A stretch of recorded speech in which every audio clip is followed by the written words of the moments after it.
இன்னைக்கு நம்ம பார்க்க போகிறது ஒரு 6 month plus baby food recipe. ரொம்பவே ஒரு ஈஸியான மெனு ப்ளஸ் ரொம்பவே ஒரு ஹெல்த்தியான மெனு. எப்படி செய்யறதுன்னு பார்க்கலாம் வாங்க. அதுக்கு முன்னாடி நம்ம வீடியோவில் உங்களுக்கு பிடிச்சிருந்தா மறக்காம சேனலை சப்ஸ்கிரைப் பண்ணிட்டு வீடியோக்கு லைக் பண்ணிவிடுங்க. இப்போ வாங்க போகலாம். ஃபஸ்ட்டு நான் 2 டேபிள் ஸ்பூன் கோதுமை எடுத்திருக்கேன். அதில் கொஞ்சம் தண்ணி விட்டு ஓவர் நைட் நல்லா சோக்காக விட்டுடுங்க. அடுத்த நாள் மார்னிங் பார்த்தீங்கன்னா இந்த மாதிரி நல்லா சோக்காகி வந்திருக்கும்.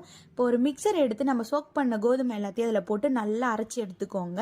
அரைச்சதுக்கப்புறம் அதை ஒரு ஃபில்டர் வச்சு நல்லா ஃபில்டர் பண்ணிக்கோ. இந்த மாதிரி ஒரு திக்கான பால் கிடைக்கும்.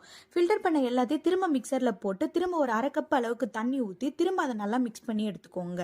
அதுலேருந்து கொஞ்சம் தின்னான பால் கிடைக்கும். இப்போ அது ரெண்டையும் நல்லா ஒன்றா மிக்ஸ் பண்ணிக்கோங்க. இப்போ ஒரு பாத்திரத்தில் அந்த மிக்ஸ் பண்ணி வச்ச 2 பாலையுமே ஊற்றி ஸ்டவ் ஆன் பண்ணி நல்லா கலந்து விட்டுக்கிட்டே இருங்க. அது நல்ல திக்கான கன்சிஸ்டன்சி வர அளவுக்கு நம்ம நல்லா கலந்து விட்டுட்டே இருக்கணும். கெட்டிப்படாத அளவுக்கு பார்த்துக்கோங்க. இப்போ அது நல்லா திக்காயிடுச்சு. இந்த மாதிரி வெந்து வந்ததுக்கப்புறம் ஒரு ஃபில்டர் வச்சு அதை நல்லா ஃபில்டர் பண்ணி எடுத்துக்கோங்க. இப்போ பேபிஸ்க்கு கொடுக்க ரெடி. பாய்.